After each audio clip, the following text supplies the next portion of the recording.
Sabi dito, what are your thoughts on state-funded hacking like North Korea, Lazarus Group? Nakakatakot daw isipin, no?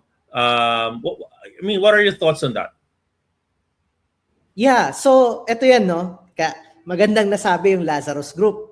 Yung Lazarus Group, yung mga North Korean na hackers, actually, ang first and foremost, no, na entry point nila ay social engineering. Alam mo kung bakit, tol?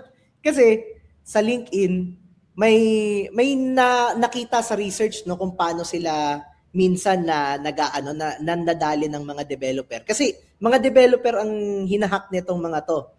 Take note na lang din yung si Axie kung bakit na-hack yung Ronin chain dahil sa Lazarus yun.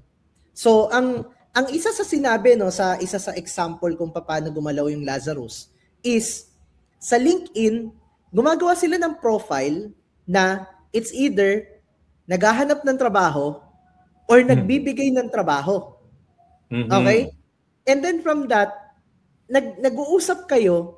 Tapos, akala mo legitimate yung kausap mo. Kaya, may mga nagawa ka. Such as, possibly, nakapag-install ka na kung ano, nakailangan daw niya. Tama. And then, may naklik ka na exploit pala na interconnected sa butas ng device mo. May mga ganong nangyari na, yun nga, again, ang tawag doon ay social engineering. Kung isi-simplify natin yung term, nauto ka. Kasi, may sinasabi sa'yo, nagawa mo nang hindi mo alam. So, kaya yung Lazarus is isa sa pinakamagaling, no, na yun nga, ang laki ng hacking na nangyari dahil sa Lazarus. Pero most of the time, it's all about social engineering